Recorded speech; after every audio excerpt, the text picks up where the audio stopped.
All right, hello everybody, my Earthlings and extraterrestrials alike. Welcome to Did That Age Well, the podcast where we recap and review movies from the past and we talk about how they hold up. And I'm your host, Molly Smith, and today I'm so excited to welcome back my friend, freshly tenured, Yeah.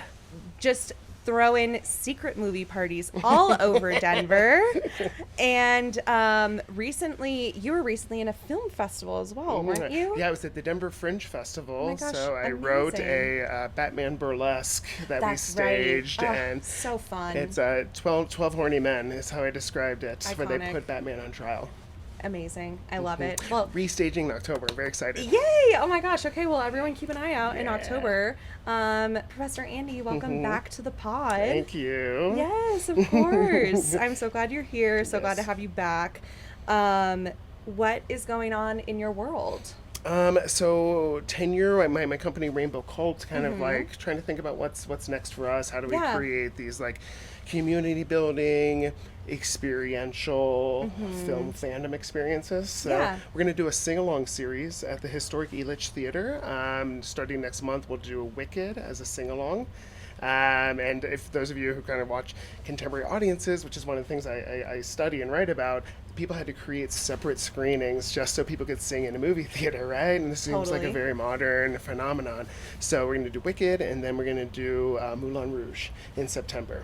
Wow. So yeah, Theater kids, yeah, assemble. that's our core audience. Theater kids who Peter Panned up. Yes, absolutely. They said, I want to participate now. Right. They said, Rocky Horror is only one movie. I need to do Yes. this for all movies. Right, exactly. Get me on stage. Oh my god, could you imagine an E.T. immersive Oh experience? my I would probably God. do it as a bicycle ride, you know, I to was the just park, going to say, I and think then it a needs public to be on screening. bikes. I taught genre last semester, and for my students' final assignment, no, this is my cult movies class, they had to create an immersive experience around a cult movie they loved. Ooh. And so it was like Grease in an auditorium, Cool. that kind of thing. Did anyone do E.T.? No. I mean, E.T. isn't really a cult movie. Yeah, it's an interesting question of cult fandom, because Yeah. one of the definitions we have is that it has a sort of religious like devotion, right? And then another definition says, well, it's a film that fails initially and then finds this like cultural afterlife. So like Showgirls or Rocky Horror Picture Show, and so the question of can something be a blockbuster and a cult movie, I think is really interesting. I think it's really interesting too, because like I think that E.T. is monoculture. I think it is mainstream culture. Obviously, like it was the highest grossing film for Right. years, so it's It's hard to give it an underdog narrative. hard to give it the underdog narrative. However, it is so I think that one thing that separates a cult movie from a non-cult movie would just be like how small symbols can be so iconic and known, and I think that this movie really captures that. So Like the silhouette of a bicycle across a moon. exactly, Yeah, exactly. I'm just like, or like that is- Reese's Pieces in the forest. Absolutely. You know? And something that feels like fresh and original and yet very evocative of like Hansel and Gretel and Yeah. inverting. There's so many moments in this film that are fairy tales inverted, and that's one of the things I just adore about it from a writing Yeah. perspective, you know? Totally, and that's one of the things that you taught about on this film was like sort of the modern retelling of a fairy tale. Yeah. Do you want to talk about that? There's so many. Like, so I teach this in a general course on fairy tale adaptations, and I put it right after Peter Pan, and you can see all the sort of the thing the magical creature that teaches the kids to fly, which is to imagine, right? And taking them beyond the confines of British rigidity and the school system, right? And that's like the fantasy of Peter Pan, but then you get other fairy tale moments where it's basically Wizard of Oz inverted. That we are Oz, and here comes this immigrant to our land and needs 3 companions to help them get back home. Yes, the 3 companions. I hadn't even thought about that. Yeah, so All right, Andy, my love, I am going to ask you to move the Oh, microphone yes. a little bit closer. It's okay. It's also for for the take viewers, this moment. we're in the bean bags, okay? And the bean bags are an important part of the aesthetic, and I will never regret it. However, it does mean we kind of sometimes sink back. Yeah, we get into that relaxed state of and it. that's what we want here, is to relax and have fun. So, listener, viewer, I hope that you're listening and having fun and understanding why sometimes we can't talk exactly into the microphone, and that's why we pay Jacob. What's interesting though is this, like, an opportunity to think about like how cinema is a haptic experience. Yeah, right? Totally. And so this is a film so much about touch and sensation. Oh my God, yeah, and empathy. And the way that, for me as like a little 8-year-old gay boy, I love this film. I have something to show you. Okay. Oh my gosh. If you're listening to this and not watching, go to youtube.com/@didthatagewell, because you're going to want to see this. This is me at, I think, 8 years old with chicken pox when wearing my favorite shirt, which is an E.T. shirt. You look so much like Elliot. Yeah. Oh my I've heard that, actually. And I can do that, Wah! that kind of thing, But I was so upset because I broke my leg and got chicken pox. And I remember I cried when I broke my leg that I couldn't watch the world television premiere of E.T. that night. Oh my God, you guys. in the hospital. Yeah. Wow. And so there's an interesting thing, like, I think this podcast is perfect to talk about how it's changed the window of opportunity we had to see something that was so magical to us in theaters, and then we had to wait.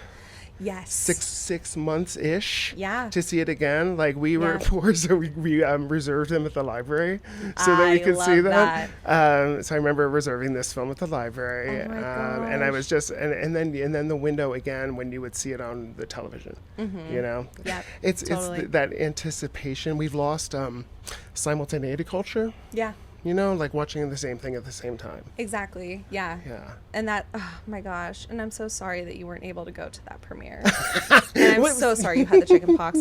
And the way that your mom decorated that page was adorable with the little chickens. She's a scrapbooker. She's a good Midwestern She's mom. a really good Midwestern mom, and I can tell.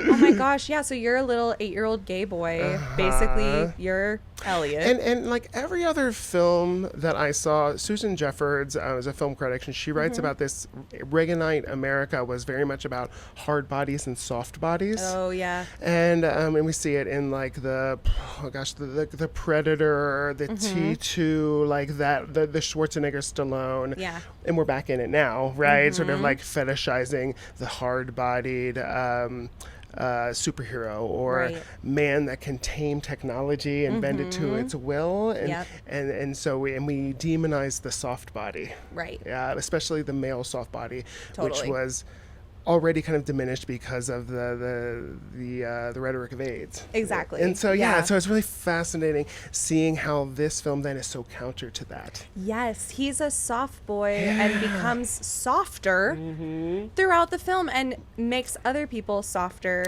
as a result. The way in which, like, all of those boys at the very end, I know I'm skipping ahead, but the way that all of those boys learn to develop empathy and therefore can fly. Yes. They connect to E.T. on a heart level, and that is what makes them have a full character arc. Yeah. Beautiful. In the 80s, babe. Right. Oh my God. And I love it because it is it's a couple of things. It's got the outer shell of science fiction. It looks like science fiction, but it's actually a lost child melodrama. Oh my God, yes. You know what I mean? It's It basically so is. Charlie Chaplin the kid. Yeah. Oh my God, yes. And to like allo-parent something, you know, that does not belong to you. It's a child getting a pet, you know what I mean? And we know from Steven Spielberg's interviews that this is a metaphor for the divorce. Yeah, his own that he experience. experienced. And if you've seen like The Fabelmans, he tells this story again, but from a sort of like, I don't know, like coming of age drama perspective. Right. Almost like a backstage musical plot line. Yeah. Totally. But I think it speaks to what I love about Spielberg. At some point I'll do a Spielberg like authorship course, because I think he's underrated. I think he's Really? You think Spielberg is underrated? In the sense that he's seen as like a very commercial director, but Okay, he's never going to be like Truffaut and... Right. Right. And I like directors that use genre.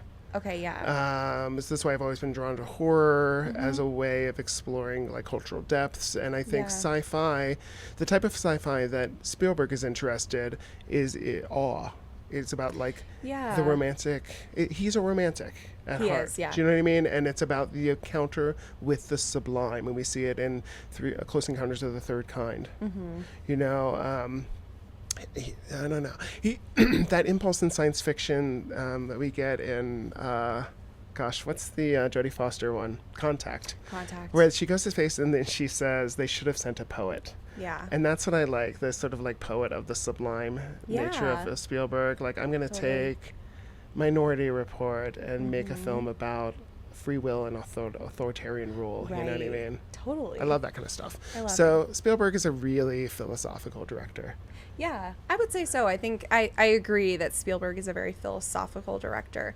I didn't expect you to come in and say underrated, but I think that from that perspective of like, he's known for his commercial success. He's not known as like the art guy. Right. Not high art. No, absolutely. Yeah, he's made too much money for it to be high art. And that's part of the bias that I'm coming in with, right? And that's part of why it's like, well, this can't be a cult movie. It was too successful. Right, you know? That's the same question we're asking. Yeah, right? yeah. But I think it's like your nervous system doesn't know the difference between a higher film and it's all sensation. And I think Spielberg knows something we've known for a long time is that when logic fails, emotion can actually make a difference. Because guess what? Elliot and E.T. are not connected by thoughts. They're connected by feelings. Absolutely. Absolutely. And I love that it's E.T. is the ending and beginning and ending of Elliot's name. And so he's like a cipher for Elliot himself. Yeah. But he learns by being a father, he learns this concept of self-parenting from psychology, right? And I feel like that's operating. You know, the screenwriter of this film, her other credit was Black Stallion or Black Beauty, one of the two. And you really feel it here. Yeah. Because I like thinking of E.T. as the progenitor of a lot of those child cares for monster sort of thing, like a Pete's Dragon. Do you think this is a monster movie? No. Okay. Because I can't think of it. There's really interesting where one of my colleagues during my PhD said we should recategorize genre according to affect. Oh. And so then like almost like a war film and a science fiction film kind of go in the same category because they're awe. They inspire awe. Yeah. Where horror inspires terror. These types of films release a lachrymose effect. Yeah. Right. And so like films that make you cry should be the category. Yeah. And so I think films where you experience awe or a desire to care for something, empathy machine type genres. I would put even like Shirley Temple films in that category. Yeah. They say she was so popular because it was the country felt so disempowered they needed something to rescue, a rescue fantasy. Anyway. Exactly. I mean, yeah, and that's why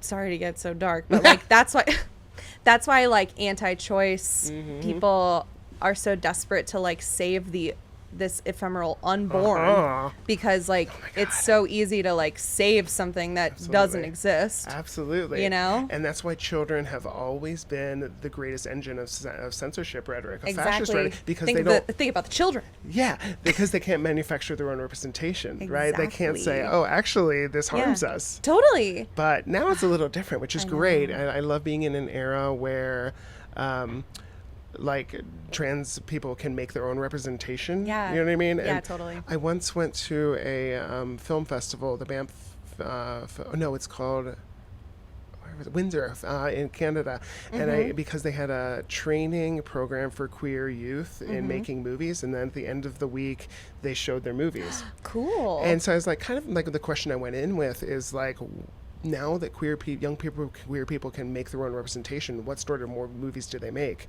Ooh. None of them were coming out stories.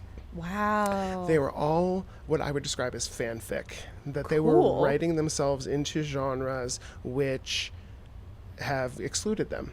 Wow. And so I think that is so cool. cool. Isn't that the, and so I'm thinking Wow. of this as a metaphor for queer authorship Yeah. after all, right? It's like when you're not represented, you headcanon yourself into them. So Yeah. I think that's a really interesting, that. because for me, when I was a little kid watching this film, it was like, I've never seen a film that told me that part of being a man is to be tender.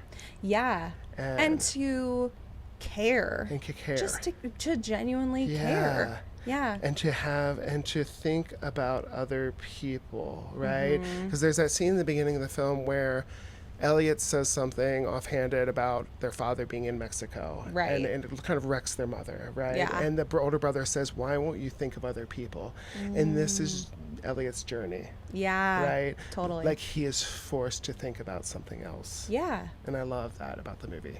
I love that while all of the characters are kind of on this journey of learning to think about something else outside of themselves, they are all sort of on their own unique journeys as well. It's not like the same character arc for everybody.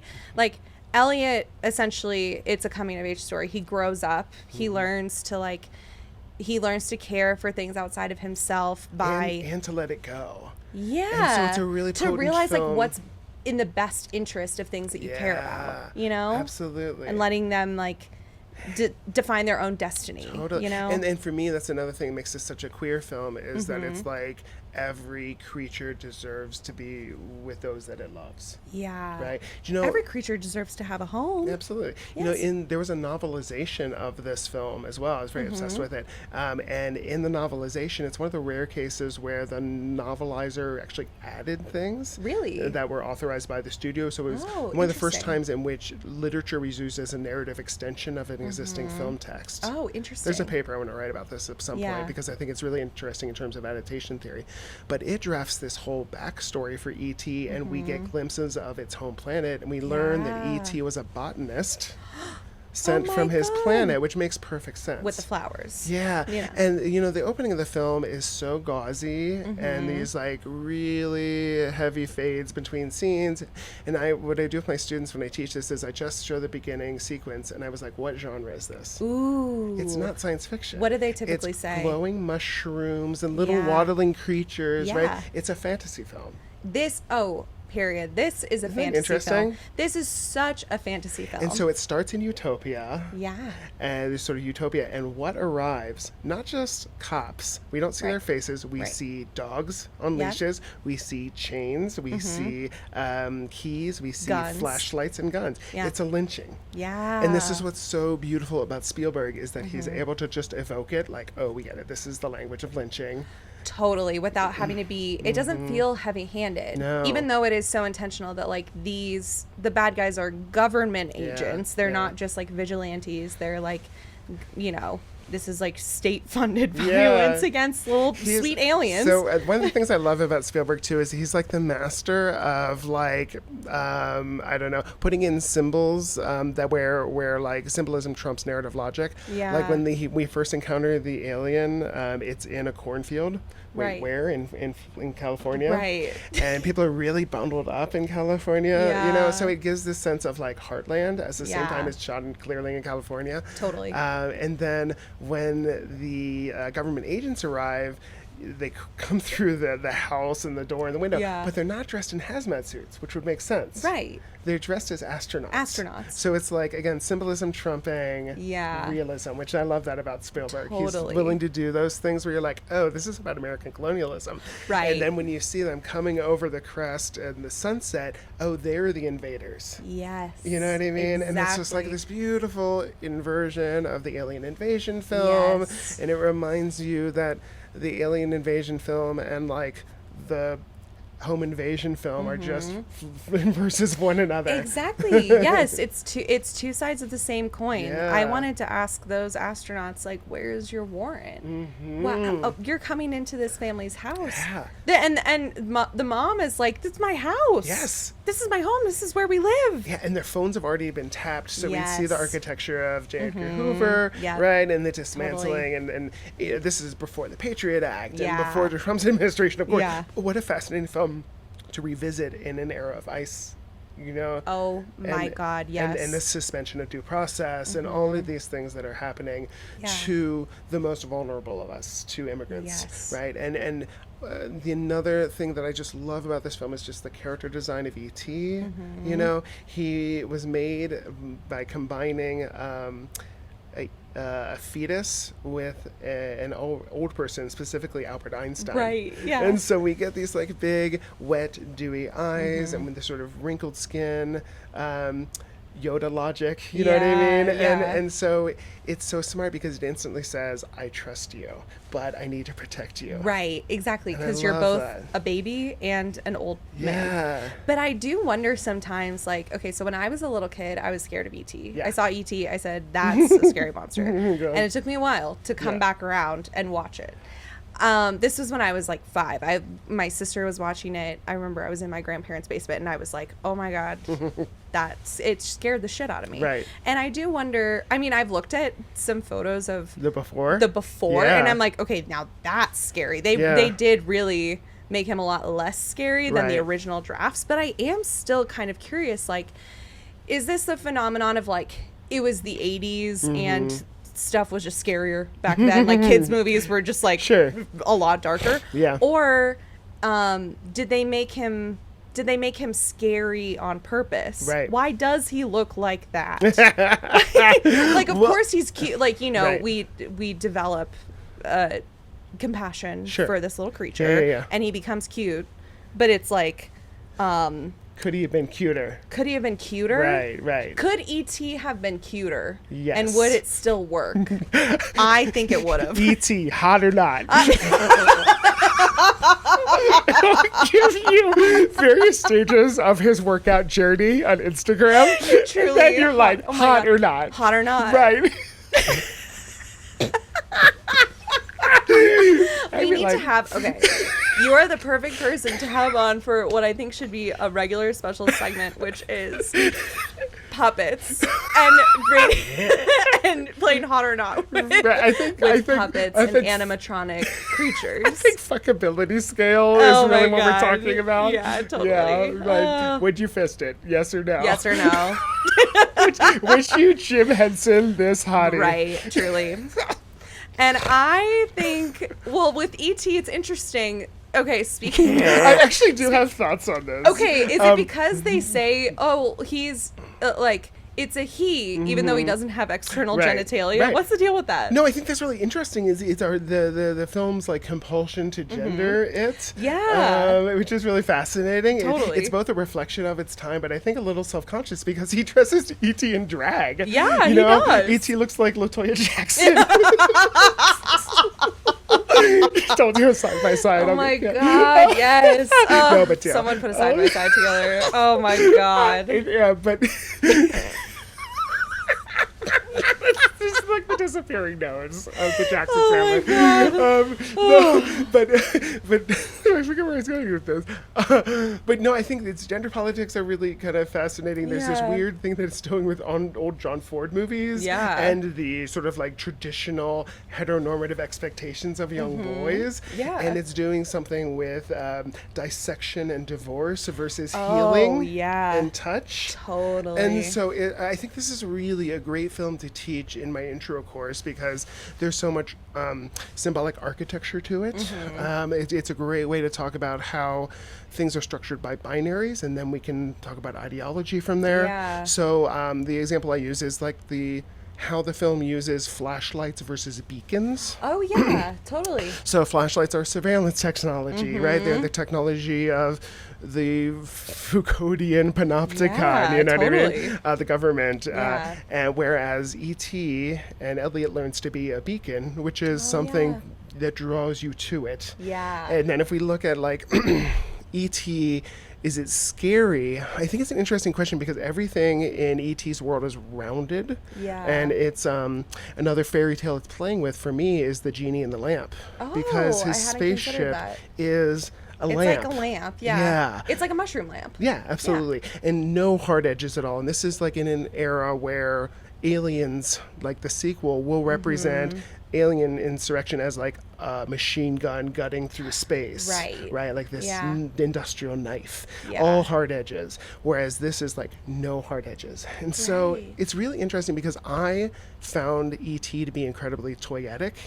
Like I had an E.T. doll, it was very plush to hold. And so I just remember it being almost like you were given an infant to take care of. Was how I felt when I had that toy. That is so cool that an E.T. like stuffed animal essentially was like a doll for you. It was a doll and boys because weren't it was allowed something dolls. Exactly. So because of I love this. And so like what do soft boys do, all right? Exactly. What do boys who cry down wells do? I know, truly. What do pensive Everything boys? else is yours. Everything else is yours. He just has this one E.T. doll. But no, I think psychologically we would call it like a rehearsal of empathy rehearsal. Right. And I think that's one of the power of cinema too, is that it allows you to cry in a safe space. It allows you to kind of like expel those emotions that aren't allowable. Yeah, because E.T., I mean, it is a very like I think its commercial success shows that it really was monoculture. It was made for everybody. It was meant to be enjoyed by multi-generational audiences. Right. And I think that it's really beautiful that it's such a touching and moving and deeply sad movie. Yeah, because it's a real melancholy film. Yeah, it really invites, I think, all kinds of people who maybe wouldn't necessarily be drawn to that type of like tearjerker movie to be able to experience that and to enjoy it. And to, like, you weren't a soft boy just because you liked E.T. It was like everyone likes E.T. Right, exactly.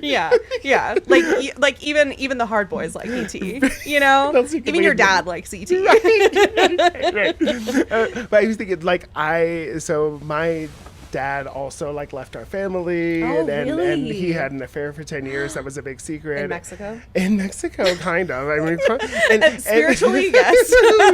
And so my mom also like worked really hard to raise us, and so I felt a lot. And another thing I love about this film is that I could imagine a version of this where the mom is like Home Alone mom. Do you know what I mean? Like neglectful, boozy, right? You know what I mean? There was an easy way to write this character, and I think it's that we have a female screenwriter at the helm. We get this really nuanced portrait of motherhood. Totally.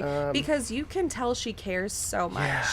Even though, like, in some ways she's portrayed as, like, absent, emotionally absent, distracted, juggling a lot.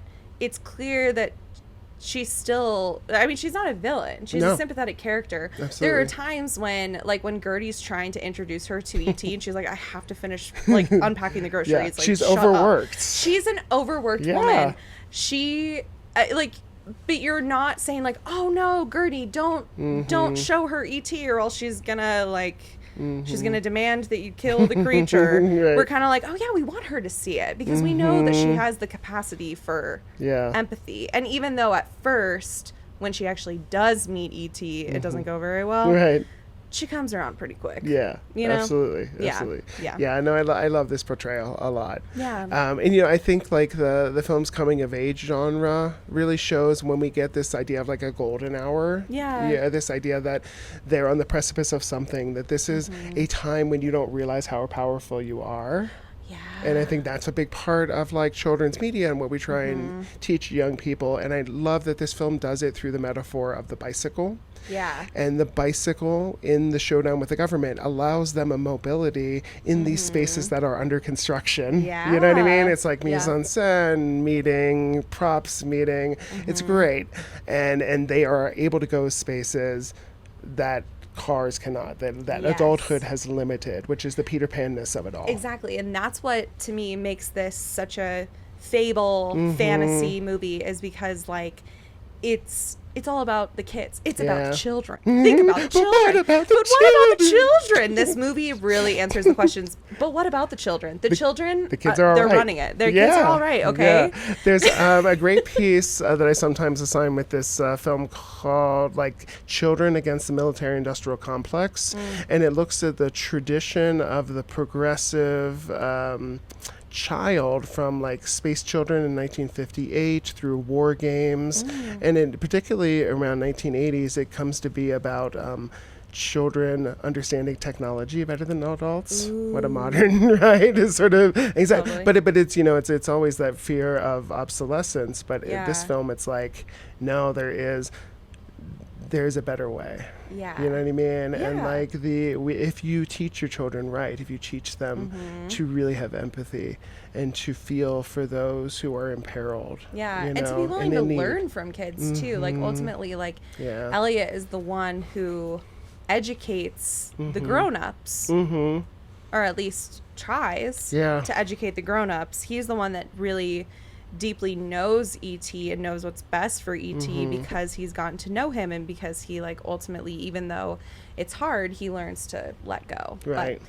yeah, it is interesting that for the first really for most of the movie, you don't see an adult's face other than Yeah. the mom. Yeah. Like it's very ominous. That gives it the Peter Pan thing too, where it's like grown-ups are just From a child's perspective. like grown-ups are just like an obstacle. Yeah, absolutely. They just don't get it. Yeah, and so I put Spielberg in that kind of art tradition of like Ozu. It's like let's try and represent life from the perspective of a child. Yeah. And it's hard. It's a hard exercise. I think it's one of those great subjective challenges because all of us have been children, but we forget what it's like to be a child. Of course, It's a very interesting relationship to try and like reproduce. Right. And that's why it's always imagined as a Neverland or Yeah. because your entire method of perception changes. Right. Yeah.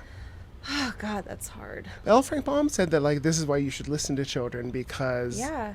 that's the romantic version, is that civilization dulls your potential. Yeah. You know what I mean? Yeah. Rather than the Victorians who were like children are basically beasts and we Right, need to yeah, beat they're civilization like, into truly, them. we need to beat Tie their this- hands down yeah. so they don't masturbate. Exactly, You know what I mean? truly, like children are seen, not heard. Yes. But exactly. also not seen. Get out of here. Yeah. Yeah. And it comes from a real kind of lack of empathy. Yeah. And trying to feel the experience of someone else. Let me try and understand a child, right? And Right. that seems to be the project of this film. in Yeah. part.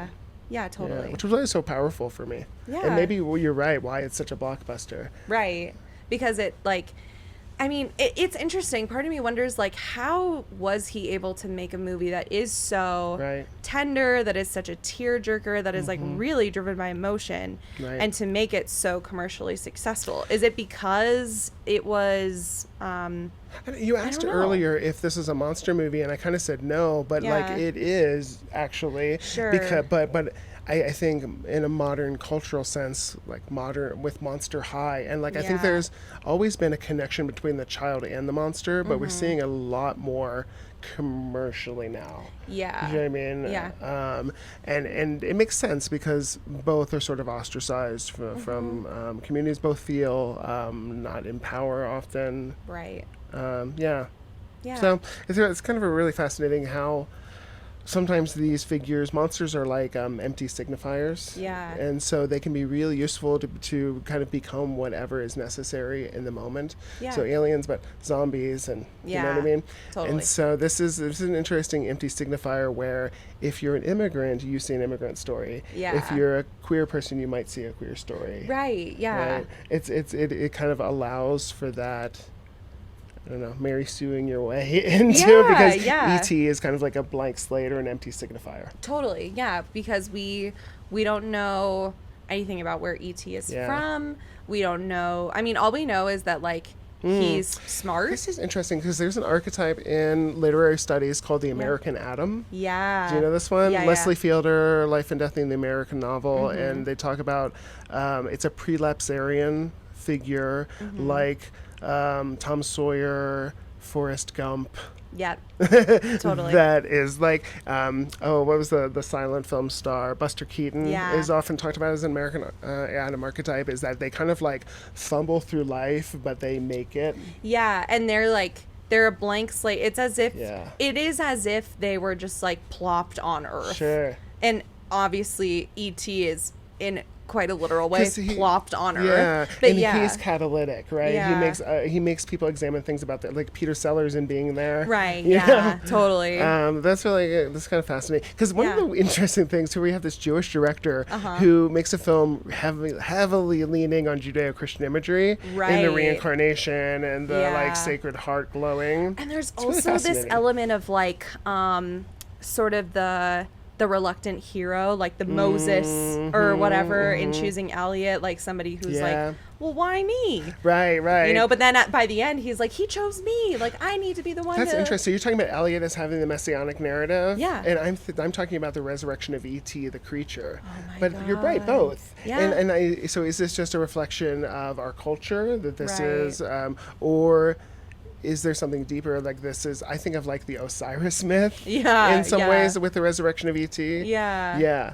Because that's a fun question I like to ask my students. I teach this and they're like, oh, and my like very homeschooled religious students will be like, I see Jesus. And that like they want to stop with the analysis. I was just going to say, like, I feel as though sort of the kids who like grew up reading C.S. Lewis are gonna see this and be like, well, he's Christ. Yeah, Aslan 2.0. He's squishy like, Aslan. Truly, he's just a squishy Aslan. Right. Like, and I think it is funny that conversation about like even the Judeo-Christian imagery. I mean, I don't know, maybe you have a different experience with this, having like, you know, really studied this in more of an academic context, but it seems like it does kind of, the conversation sort of stops at like Christian audiences. I don't think that it's really been this like mainstream discussion of like, oh, it's a Christ-like figure or whatever. Well, I think it's just a fun opportunity to be like, well, what do you think about the fact that this was made by a Jewish director? And then their wheels have to turn, right?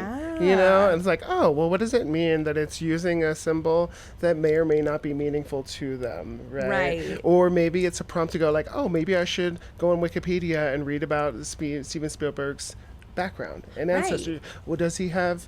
And so if I have a student writing about this and they just wanted to write a like Christ allegory paper, then I would push them on those questions. You know? Totally. But and then also I would probably push and I would say, well, does Christianity own the messianic narrative? I was just gonna say that's the other part is that like I'm like, that's Osiris, bitch. I mean, look. If Christianity was the only religion to have myths about reincarnation, okay. Yeah. I like the eye roll there. I felt that eye roll over here. Sorry, girl, you're not unique. Yeah. Oh, God. But if you're curious about Egyptian myth, let's talk about that time that one of the gods like had sex with his brother and jizzed in a sandwich, and that made anyway. But truly, like, it could just be that like he's drawing from this like very popular myth that permeates storytelling across many cultures and, you know, like religious traditions and folklore and stuff. But there's so many interesting ways to answer this, which is also to go, well, what about the screenwriter? We've lost the kind of like female authorship at the core of this text again. It's true. So that's kind of like fun thing for me to do when I have students who come in with really like monocular thinking. Totally, yeah. Have you had a lot of students come in being like, this is like a Christ allegory? Not with that film, but I've definitely had it other places where they were very resistant to any alternate reading, even when, and this is always the case with queer reading, is that you always have to like armor your reading with like all these like, it's not just me, you know what I mean? Truly, and so I always like when I teach Fight Club, I once had a mom try and get me fired because I was teaching pro-communist pornography. Oh my God. Which sounds amazing. It's my next course. That's next. That's behind the paywall, babe. Right, exactly. I'm so glad that you brought that up because when I talked about Fight Club like very early on in the podcast, and we talked about how this movie is like how Fight Club is so homoerotic. It's like, this is a movie about dudes, Yeah. and they are shirtless. Yeah. And Chuck Palahniuk, I mean, he's like So a queer. gay man Yeah. on, like, you know, just pumping testosterone through his body. Yeah. He's on steroids. He's like, I just want the fucking dudes. Yeah. You know, that's Yeah. what that movie feels like for me. I'm well, like, this movie is good. It's gay. hyper-masculinity become camp, which is what I love about that movie. Absolutely. And it's the opposite, and that's like in the like Patrick Bateman camp, and this is what like queer writers were trying to do with masculinity, Yeah. like let's village the people the fuck out of it. Yeah. You know? That's so funny. And so to make it into a parody of itself, and Yeah. it kind of worked, but then Kind of worked, and but then it then didn't. spectatorship's wily, right? You could conceivably get a young straight man who watches American Psycho without irony. Yeah. And that's the really kind of fascinating time we're in. Yeah, and I think you know, I know there's a lot of different perspectives on this, but I do think that it is the writer or creator's responsibility to kind of like correct the record as Yeah. much as they can. I know that like once you create something and it's out in the world, it's out of your it's control interesting, to right? a degree, but like Chuck Palahniuk, I think really he really kind of took what I think is a cowardly position where he was like, well, you know, if you want to see Tyler as this like hero, all you Proud Boys, whatever, I guess you buy books too. I don't know. That's sort of the vibe that I got from him. And I'm like, I think that maybe couldn't you just be like, you guys stop? Yeah. it's interesting that just the idea of misreading, because queer reading pleasure is made out of misreading. Exactly. It's intentional, fun misreading. Yeah. Yeah. And so like, can that also be true for the Right. opposition, right? And what do we do when progressive texts seem to be rest of their irony, or in an era where the way that we watch media is so TikToked, what does it mean to take a scene out of context and repurpose it, right? Totally. And so that's interesting. That's always been a method of queer resistance, but of course it can be co-opted by. Exactly. And so I find this really interesting. Yeah. You know, when we get to thinking about like genres as a conversation, so E.T. is responding to like an Invaders from Mars, kind of real us them, like where the child was rendered catatonic in them by the encounter with the alien, to this sort of like, I need to rescue and protect the immigrant idea. Totally. And then when you come back around to Independence Day, you're back to hard bodies, right? Exactly. And villainizing especially male femininity in that film. Totally. In a film weirdly written by a gay man. Yeah. Do you think that movie was like in response to E.T.? There's a moment in which Will Smith, closeted gay, I mean, allegedly. You can cut that out if you want. No, it's okay. Depending on how you feel about the Jada Pinkett collective. Alleged, but we're keeping it when he comes out of the alien ship and punches the alien, he's like, "Take that, E.T." Yeah. And then and then when they take the alien in for the autopsy, I feel like Independence Day is directly responding to like a world gone womanish in E.T. And when they open up the alien, it's a hard body shell, but underneath it's a little crazy mind control, soft shelled thing. So it's still in this Susan Jeffers model of hard and soft bodies. Yeah. And it's just interesting how this kind of cycles in and out. Yeah, totally. Because like, I mean, we've had so many alien movies since E.T. Too many to count. But there are some, I feel like I have seen this cycle of like, you know, the hard body versus soft body, and like the aliens as like adversaries versus like, you know, potentially something to learn from. Like I think about the movie Arrival. Yeah. I love that movie. Squishy, right? They're so squishy. And a different way of communicating. Yeah, and totally. that empathy allows her to sort of understand a different way of perceiving time and space. That's fascinating. And that like the friendship offers not just like, it's not just for the sake of friendship. Like the friendship between Elliot and E.T. is not just to feel good and to be sweet. It really like advances both of them forward and is like a learning opportunity, and ultimately like makes everything work out the way that it's you know, supposed to. And I feel like it was similar with Arrival, where it was like, if they didn't have someone who was willing to be empathetic and who was willing to build friendship and like come from a place of curiosity instead of like antagonizing or from a place of, you know, defensiveness.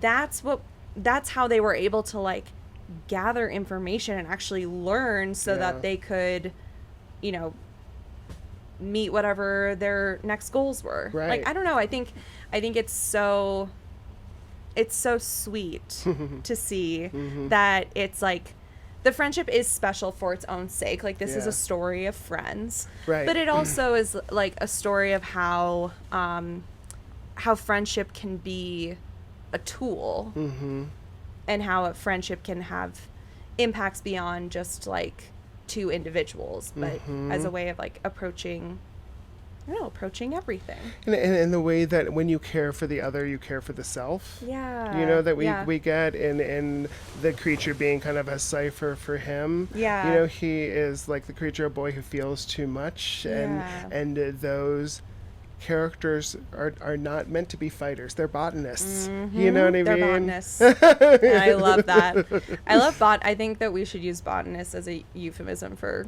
we should. Little sad voice. He's a little botanist, you know what I mean? He's kind of into I like that. It's plants. It's in that light of the loafers kind of way. He's dabbling in botany. Yes. Oh my God, that's pretty great. Actually, I love it. Well, you know what they say, you can lead a horticulture, but you can't make her think. One of my favorites. So stupid. I love it. It's a Dorothy Parker line. I love it. Of course it. Of course it is. Of course it is. Icon. Oh God, so funny. Okay, so something that is interesting to me in thinking about how E.T. holds up is over time the way in which was it the 20th anniversary where they like they took out the guns and they like did a whole bunch of stuff, but then that version has become like obsolete, like it's not even in circulation anymore. They were like, never mind, we're going back to the original. That's what we really want. I think it really, to me, it shows that like they didn't have to fix anything. No, really. it was well, there are a couple things I would have changed. It's a triumph of special effects, and I actually hate to see the digital overlay on things, because the problem with that is that it's always tethered to when it happens. So now in a way it looks like a 2008 film, or you know what I mean, whenever it was done. It's like going back and watching Pandora, that movie, Avatar. It kind of looks like the movie you see in your head, but when it's buffering. Yes, you know, it's a little bit digity. But yeah, no, I don't think it needed that. But I suppose, thinking about, because the children's media is unique. We make demands of children's media that we don't make of other films, which is that it has to have a moral message. Right. It's seen as having like an educational tool. So we put that weight on any Disney film, anything designed for a family-friendly audience. And so I think it's unfortunate, because it is an accurate portrait of where we were at that time, right? Yeah. And I always think it's interesting to go back and be like, oh, look at how Ferris Bueller just waltzes in his neighbor's homes to get back, and no one. They're like, oh, you scamp. I know. You know what I mean? Truly, and that's a really interesting thing I think about this podcast, is that you can do that. Is say, like, here's what this film meant to me when I watched it as a child, and then here's what I see now. And it's interesting how it opens up a lot more. Yeah, totally. Like, when I was a kid, I don't think that I had considered how this... I don't think that I had explicitly considered, like, the message of this movie. But that's what children's movies do a lot, right? It's like they have... It's like after school special, they have a message, they have a moral, but you're maybe not supposed to be able to articulate it as a kid, because you're supposed to just like absorb it as truth. But as an adult, I think, you know, kind of looking at what it says, what it teaches us, I think maybe, I don't know, like I'm able to like articulate it now, you know, in a way that I couldn't as a kid. But maybe it's not even that different. Like if I was, you know, watching this when I was 8 and someone said like, what's the lesson of this movie? I'd be like, that you should be nice even if you don't understand something, you know? And it's like, well, that's kind of actually that's kind of it. I've now talked myself into a circle and think, it's such a yeah? it's sort of this conflicting thing, especially that we were telling kids in the 1980s, which is stranger danger on one hand, Yeah. and then let yourself be soft. Oh, you know what I mean? And we're telling them both of these things, and that's part of the problem of it. But there's a really long tradition of children's media ferreting in a lot of progressive ideas. Yeah. So I teach a class on censorship, and one of the questions we ask, like when the production code comes along, and all of these limitations are placed on artists. What I like to look at is like, how did they get around them? Right. Like, I love like a sly trickster. How did they ferret like ideology into something that seems innocuous, and therefore, and so that a lot of times this was the role of television, wasn't heavily watched, at least initially. Right. And children's media can be one of those spaces which can be like hyper vigilant at some points, and then sort of, because of the stupidity of the censors, they don't understand it. Yeah. And that's what I love about really clever writing. Yeah. You know, is that like, oh, you've placed an allegory here, but it's not going to get triggered. Yeah, exactly. Like, they're not going to notice it. Like, AI is not going to be able to pick up on that, you know? Absolutely. And I think that's one of the really fun things. It's playing tennis with a net, I think. Yeah. And you're like, who's a net? Stupid. So stupid. Oh, I love it. Okay, one thing that this is like, you know, in the grand scheme of things is small, but I did remember, like, oh yeah, we are in the 80s when they do this, you know, this powerful thing where they have the mom reading a story to her daughter about Peter Pan, right? And so it's like, hello, idiots, this is Peter Pan. We call that a cipher within the text, right? It's somebody in Moby Dick reading a book. Yeah, exactly. Oh, that's it. This is significant in some way. Yes. This is not... Ishmael is reading Odysseus. It's like, okay, that's not on accident. But something that I always forget about Peter Pan is, like, you know, the racism.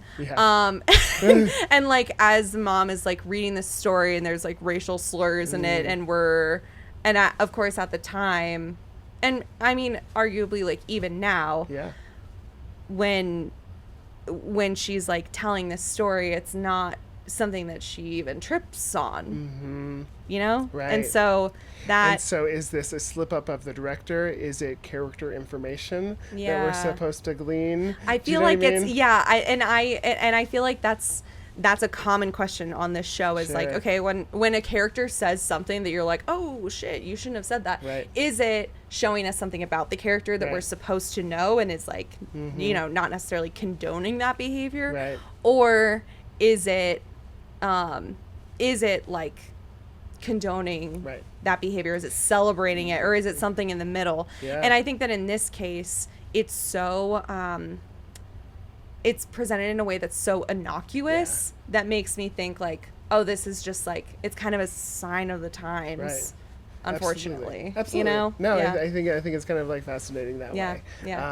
And when we get a mother too, if we wanted it to make a character detail, we say like, she's probably, these are the tools provided to her. Yeah. Do you know what I mean? Yeah. And like, she is trying her hardest. These are probably what her mother used. Yeah, you know, exactly. I mean, help her sleep, and it becomes a question, I think, for the podcast of like, what makes the film more interesting to you, right? And that's where the question like lies for me, right? Yeah, I think it's like,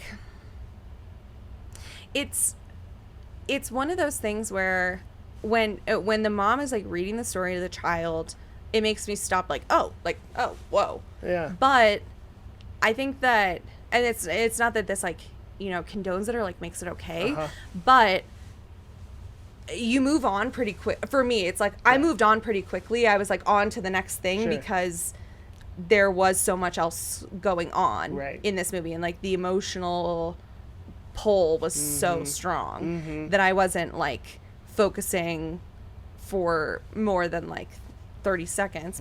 Maybe this, like, unfortunately I wasn't focusing for more than like 30 seconds on like the way that like Native people in Peter Pan are. You're like, what, is this a post-colonial film or is this a colonial film? Oh my god, yeah, I know, right? What would Omi Baba say? I know, right? But okay, I think about like even when I was in high school, we did a production of Peter Pan, and I'll just say it was not good.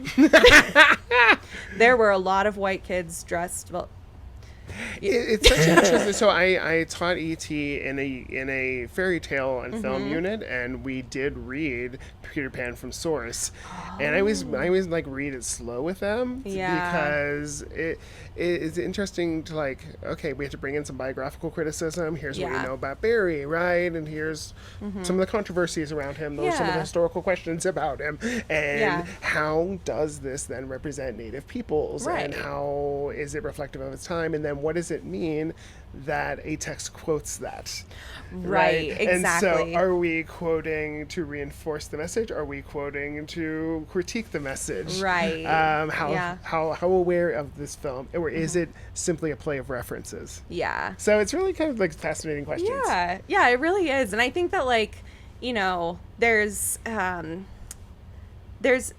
always opportunities, I think, for people to take to go back to screenwriters and directors and say, like, oh, if you could have done this differently, would you? Or like, would you have been able to get away with this today? Or like, oh, what kind of like things did you fuck up, basically? Right. And to me, like, sometimes it is interesting to hear those perspectives of like what writers and directors and like other people involved in the creation of films think about their past work in new context. Totally. But I'm also kind of like, well, it doesn't change the fact that it's like there, right, and that this is a timepiece. This is like reflective of like a place and a time. Yeah, and I don't know. And once you release a piece of art into the world, you don't own it anymore. Exactly. So should we even be asking questions about authorial intention? Yeah, doesn't matter unless I would say it helps us get to a greater truth in the text itself, and therefore how it impacted you. So it's that triangle, you know. But at the same time, I'm like, Chuck Palahniuk needs to tell those Proud Boys, like,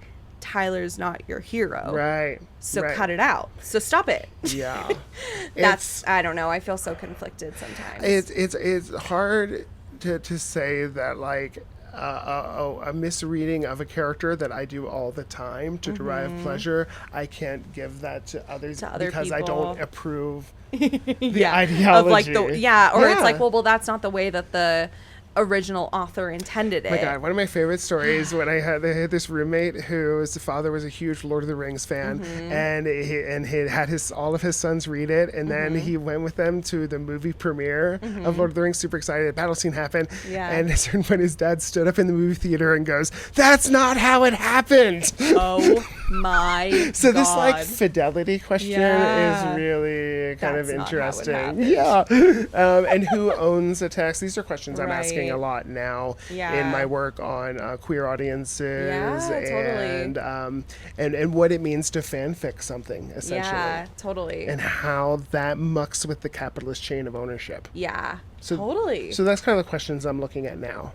And also how, like, how satire plays into that, and how, like, there's this, I don't know, in fanfic spaces, there's, like, this really fine line between, like, okay, are you copying? Yes. Or are you, like, taking ownership, or are you, like, recreating something new? But we've decided as a culture that, like, we agree that satire is not stealing. Yes. And so it's like, what's up with that?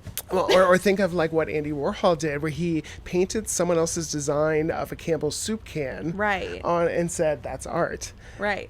But he didn't make that design. Right. Do you know what I mean? Yeah, totally. He's observing the design and making an alteration. I think this is sort of like really interesting in an age of AI. As like what properties are part of the public domain. Yeah. But I think this idea of you're copying, say, Spirited Away style. There's a bit of a rough about that. But it's like his style comes from other people. Right. This isn't like Athena springing from your head model. Right. Modernist creativity. Exactly. Everything is collage. Exactly. Yeah. And that's why I feel like E.T., in my opinion, kind of brings together like some of the best of those, you know, of all that like source material, like all of those, this like whole ecosystem of inspiration, and it draws from from the best of them. Yeah. That's what I think. You'll love this. So, like, there was a study done at the University of Turin of what they data mined film IMDb, and like what film is the most quoted film is what they wanted to know, either referenced or directly like quoted or satirized. Can I guess? Yes. Is it The Wizard of Oz? Yes. Isn't that amazing? Yes. And this film is an inverted Wizard of Oz, Yeah. right? Wicked is Wizard of Oz. It's like all of these really deeply embedded. We call it the home leaving fantasy, Yeah. or the maiden voyage if Totally. it's a young woman on the cusp of menstruation. Yeah, totally. And so it's really interesting seeing a boy version of this. Yes. And I just like love it so much for that Me it gave too. the maiden voyage to a boy. Yeah. And that he didn't how do I say this? Like he became more of an adult rather than like more of a child. Yeah. Despite the fact that it's like these really feminine coded He cries, themes. right? He's always crying. Yeah. And we love that. It makes us cry. Yes, exactly. Yes. And this has always been the power of melodrama is that Yeah. is your mirror neurons fire, right? And you mirror the affect that you see on screen. Exactly. And it's also interesting, like we sometimes talk about the movie theater as a theater of morality. So what does it mean that I hear everyone crying around me, but I'm not crying? It makes you like, that's kind of fascinating. Totally. And or like when other people are laughing and I'm not laughing, or when I'm laughing and no one else is laughing. Yes. That I run into that a lot because I do have a loud laugh. Oh yeah. I do have a loud laugh and I have a dark sense of humor. Right. I was watching oh God, what's that? It's a Coen Brothers movie about this guy who like everything goes wrong for him. But Barry Lyndon? No. Trying to think of which that one is. A Strange Man. Yes, I know the one you mean. Is it John Turturro as the main character? Yeah, I need to look this up. Yeah, someone, I remember my friend Eric, it was a really Beach is a great filmist, and he said it was based on the story of Job, I think. Yeah, A Serious Man. That's what it was. Man, Okay, yeah, so I have a friend who was in a film and theology class, and part of like one of his assignments was to have a film screening and discussion, and he chose A Serious Man because of the parallels between like that and Job and Ecclesiastes and other mythical texts. Right. But as we're watching this movie, it was sort of a small group of us. There were parts that I was laughing out loud. I thought it was so funny, and it was like like absurd death, or like somebody gets hurt and like badly injured, or someone says something that's like so hopeless that it's like hilarious. Right. And even one of my friends, there's a part where like someone just like drops dead, and I laughed, and I do have a loud laugh, and I can't help it. And she turned around and she said, "Molly." I was like, sorry, I did think it was funny. That's interesting. Anyway, but that's a movie that I watched recently where I was like, oh, I feel like I shouldn't be laughing. Sure. But only because of my experience watching it with other people. But I bet that if we want to talk about authorial intent, I bet that your reading is the preferred reading. Yeah, Do you know I think what I mean? so. Like, I'm sure he meant those moments to be bleakly, nihilist. Exactly. Yeah. And that's also one of the things I loved about it. I was like, well, nothing matters. So cool. Yeah, exactly. Yeah, where other people felt completely hopeless and like, oh, well, so there's no reason why this man was suffering. I was like, yeah, there's no reason. God is dead. God is dead, babes. Catch up. You ever see that episode of The Simpsons where Homer becomes a genius because he sticks a crayon up his nose? Oh my God, that's so and funny. he writes a formula that proves that God doesn't exist, and he gives it to Flanders, and Flanders looks at it and goes, well, that checks out. Well, you gotta make sure nobody reads this. Anyways. That's what I feel like. That's me watching A Serious Man being like, yep. So nothing matters. That'll- Okay, well, we don't have to talk about that anymore. that all checks out. That all checks out. Okay. God So funny. Guess Oh I'm my gonna God. go to work. Guess I'll go type away my silly little tasks as fascism rises. Right. Well, I think it's like the different impulse with E.T., right? It's such a hopeful film. And we yeah, love it that. really is. We love it, but the whole time I'm like, oh, fuck ice. Right, exactly. And I hate when people say, like, that films should be apolitical, or they're like, it's E.T. Molly, don't make this about your agenda. Oh my god, I had like a 4-hour argument with someone who tried to convince me that King Kong wasn't racist.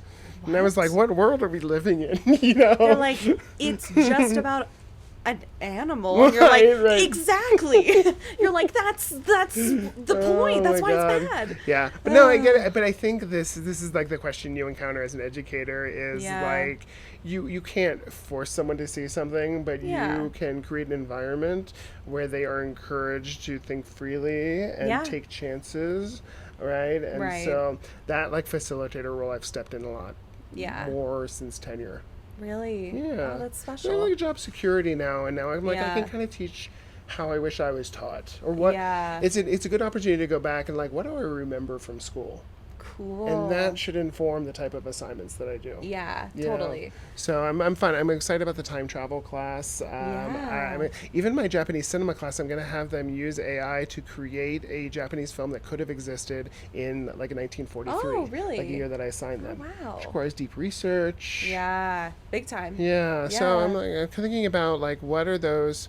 I was the kid who would spend 3 months on the project that you got 100 if you did it, but it was like a diorama of this book you're reading. So I had this huge diorama of White Fang by Jack London. That's amazing. Yeah, and I did it with like Puffy, and it was something like my mom and I did together, and so it was crafty, fun, and then like I wouldn't turn in my homework. Oh my god. Do you know what I mean? Yeah, like totally. I was that You're like, kid. I'm too busy with like these like cotton balls. Yeah, this is making my brain spin, and that looks like work. Yeah. Do you know what I mean? And this is fun.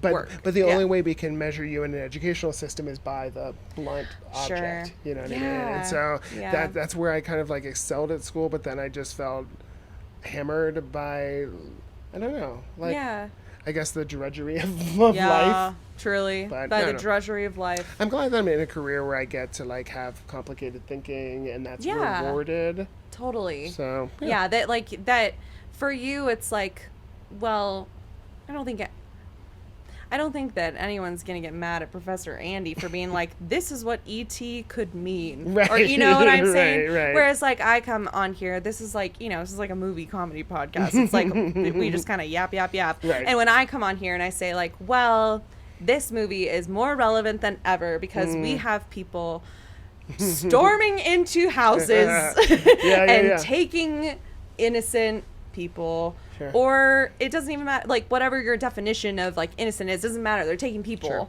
And it's like government sanctioned, government funded, government run. And so of course, like, I'm going to compare it to this like very real experience that we're going through as a country. But it's interesting. But it's like, but I'm also not an academic. So people may be like, okay, well, what's your agenda? Sure. I mean, I it's interesting because the last film I was on was The Labyrinth, and we talked about, it's just a children's film, and it couldn't be about anything, but if we see the, like, root text as Wizard of Oz. Oh, and this is the thing about Wizard of Oz being the most quoted. The kind of, like, study used almost like a vector analysis model of disease tracking, right? As to say, like, which, and I wish I came up with this word, but which is the most textually promiscuous. Oh my god. And so I love thinking about slutty texts. Yes. And so Wizard of Oz is a super slutty text. Totally. And so is E.T. So without and it's really interesting how like the signified of E.T. pulls in the references, especially Wizard of Oz, inverts it, and it becomes a new referent that other films quote. And so we wouldn't have Iron Giant without E.T. Iron Giant is basically just like a robot movie on the like roller coaster tracks of E.T. Yeah. We wouldn't have Casper the Friendly Ghost. Yeah. We wouldn't have like all of our weird. We wouldn't have Wall-E. Yeah. We wouldn't have all of these like, weird little freaks that are kind of sweet pets. Right. Toyetic little things that you want to take care of. Yeah. Right. And that's like the progressive version of like the sci-fi tale, which is more like alien as refugee. Yeah. Right. Totally. So, but it's hard. It's hard in a film genre because film is such a visual medium, and so Yeah. we'll almost always default to the explosion and the punch. And so I think as consumers, we should be conscious of what fantasies we feed ourselves, and then then we kind of propagate. And so making a film like Arrival or E.T. that resolves through compassion Right. is a harder thing to represent visually. Right. And so that's why the genre will often veer more towards a conservative representation. Right. At least in film, in visual mediums where a lot of money is on the line. Exactly. Yeah, exactly. Yeah. Exactly. When there's like, when there's so much at stake financially. Because we forget Hollywood's like a loan shark system, you know what I mean? And so it is by nature risk averse. And I tell my students, you can usually tell a film's ideology by its budget.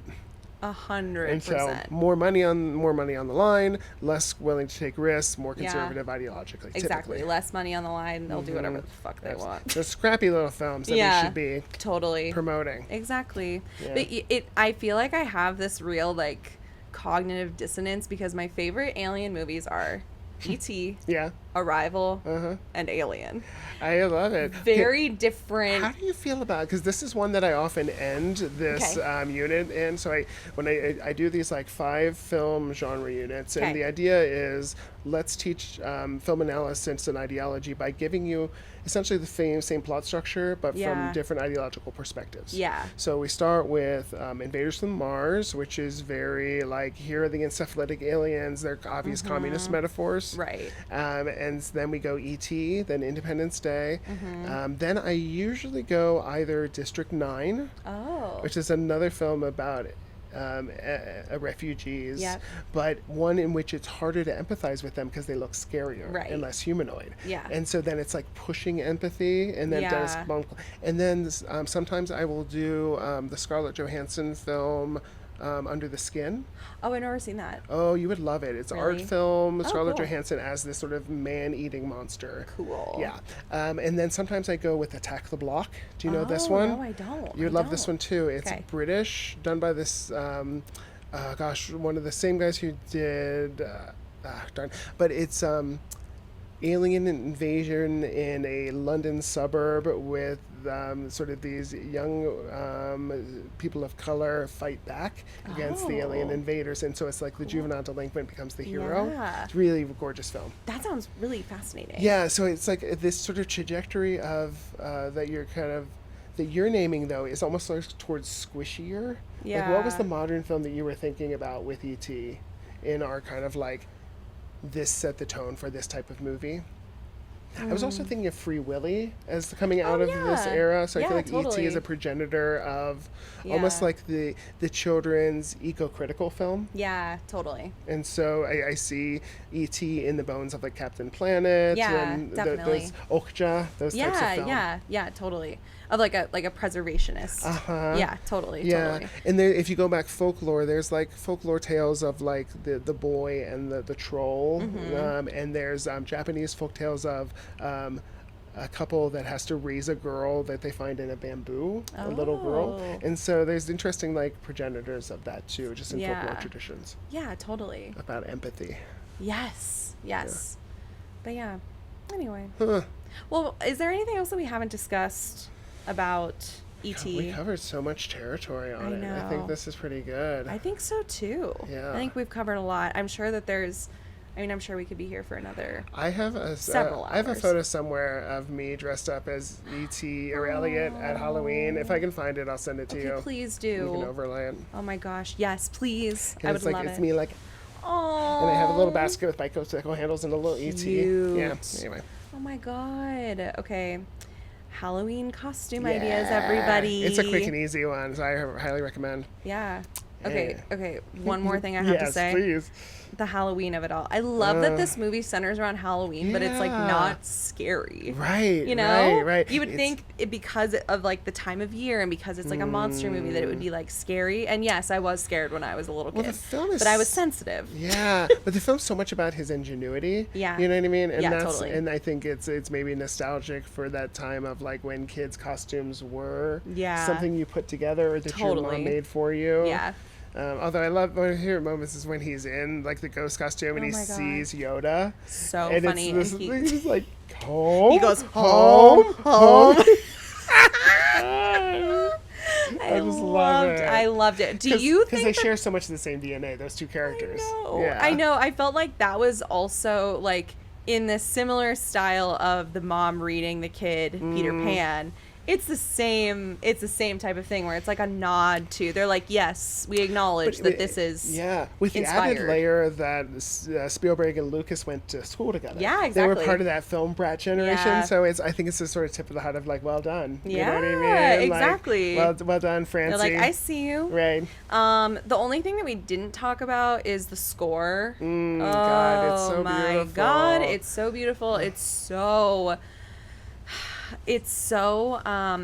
like evocative of the, I don't know, like the awe, you know? And I love it because John Williams is so known for like a march. Yeah. You know, he's, if you ask anybody, it's brass and trumpets. Yeah, right? totally. It's Indiana Jones, it's Imperial March, that kind of thing. But this is him so soft and and lilting, and I love how it uses the da da da da da da da da da da da da da. It doesn't resolve how you expect it to. Yeah, it's very like dissonant, but not in a way that's like super uncomfortable, just in a way that's like, oh, this is different. It kind of catches your attention. You know what it reminds me of is the soundtrack to On the Waterfront. Leonard Bernstein, who goes on to do like West Side Story. He has the first composition in On the Waterfront. He wants it to sound like pigeons waking up, and it has that da da da da da da da da da. And so I think John Williams is such an amazing composer. And really kind of understanding the delicate nature of this film and having a composition reflect that. Totally. I agree.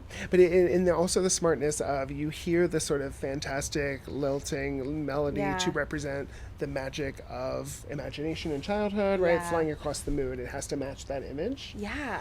That very Amblin image. Yeah. And so that becomes iconic just for Spielberg. Right. And the brand of selling, like, I'm going to inspire you. Yeah. But then in the parts where the film feels like a horror film before we actually see E.T., it uses the same melody line but through a minor key. Yeah, exactly. He's so smart that way. He's so smart. Yeah. I love, the collaboration between Spielberg and, I mean, it's just like, I'm not splitting the atom here saying that, but it's like, you know, it is so like beautiful and thoughtful and intentional and iconic.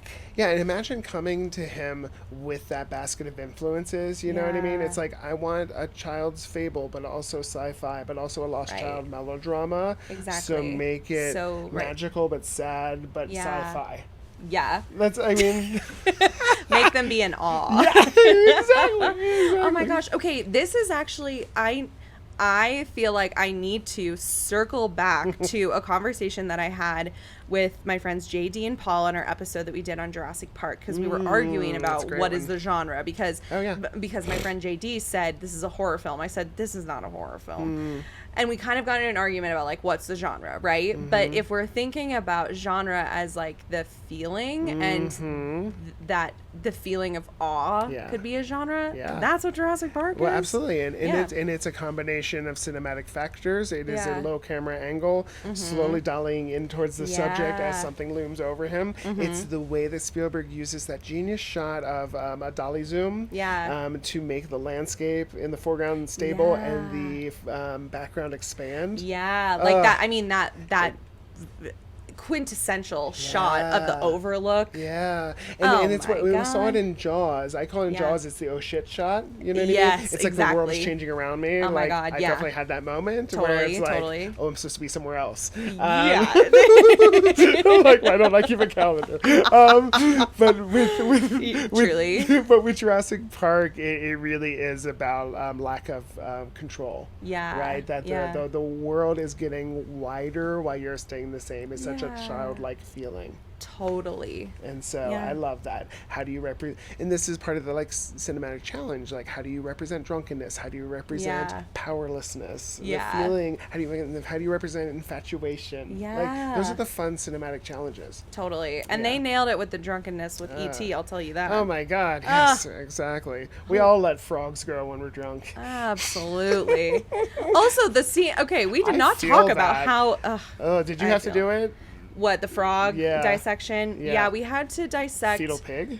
We had to dissect a frog, but it was already dead when we got it. We didn't have to put the chloroform. That is barbaric. That was fucked up. Yeah. Fucked up. And I love how the film wants you to feel the almost like biblical release of the frogs in the same way that you would feel a sweeping melodrama. Exactly. And then he kisses the girl. Yeah. And that part, I was kind of like, what? But I mean, she seemed into it. So, I mean, I guess that's good. Yeah. But he did just grab a random girl, kiss her. Absolutely. So wild. Absolutely. But the idea is he learned it from television, and this is. But I think that this is there where why this becomes like an immigrant narrative is it uses Sesame Street to sort of enter E.T. into language, which is how a lot of latchkey kids were raised, and so it's simultaneously a film about being a latchkey kid. It is definitely in the same way the Poltergeist was. You know what I mean? Totally. But Poltergeist is more his cautionary tale. It's like beware the television and what it brings into and this the one home. Is like, well, the television's helping. Yeah, it does. It's there when the parent can't be, and he has a lot of sympathy for the single parent, I think, after his parents' divorce. Totally, yeah. It doesn't feel as though this is like a criticism of the quote-unquote broken family. It's just like this is another type of family. You know, did you ever see the film adaptation of Where the Wild Things Are with Kathleen Keener? Yeah. There's a great scene in the film, too, that has a similar real empathy for the overworked mother. Oh, yeah. You know, who still really wants her child to be a dreamer. Right, yeah. Totally. Oh, so sweet. Well, I'm afraid we're out of time. Of course. And we all and that's how it goes when you and I start talking is unfortunately. We'll find another thing to talk about. And we always do. Yeah. Listeners, thank you so much for being here. Thank you for listening to us talk. I'm really curious to hear what other people think about E.T. Do you love it still? Yeah. Do you hate it? Do you like his squishy little body? Would there be a Lilo and Stitch without E.T.? No. Short answer, no. Yeah. I'll tell you right now, no. And if you disagree, I don't want you to comment. But seriously, Andy, thank you so much for being here. It is always a pleasure having you in the studio. Thank you for sitting in my beanbag chairs. Yeah. And you have this book. This book. Yeah, The Revolting Child in Horror Cinema. I just wanted to bring it out because I write about the dark side of evil children and why they're so compelling to us and why we identify with Carrie from, Carrie White. So, but this is the flip side. I think this is like, I think the next book I was going to write was on call it Alienated Youth. Yeah. And it's about the child alien encounter in cinema, tracing it historically. Yeah. So, I think that might happen. I think it might happen. I hope it happens. Yes. I'd love to read it. We'll let you know. Anything else that you want to shout out? Where can people find you? Yeah, what's going on? That's a good way to do it. So rainbowcult.org is the website. Probably better to find on Instagram. I keep that pretty up to date. So rainbowcult.org is our Instagram. Awesome. And I am Andy Might on social media. Awesome. And I'll have those in the show notes in the description. Great. And listeners, while you're at it, go ahead and follow at Did That Age Well Pod on TikTok or at Did That Age Well on Instagram. Subscribe to the YouTube channel. Like, truly, please write a review. If you haven't written if you like this podcast and you haven't written a review, what are you doing? Yeah. Do you know how to write? And all it has to be is love it. Yeah, exactly. But you can expand on that. But seriously, please do. I would love it. I will send you a personal thank you. Isn't that sweet? Yes. Well, we'll see you next time, Andy. Yes. Thanks for being here. Absolutely. Catch you next time. Bye. Bye.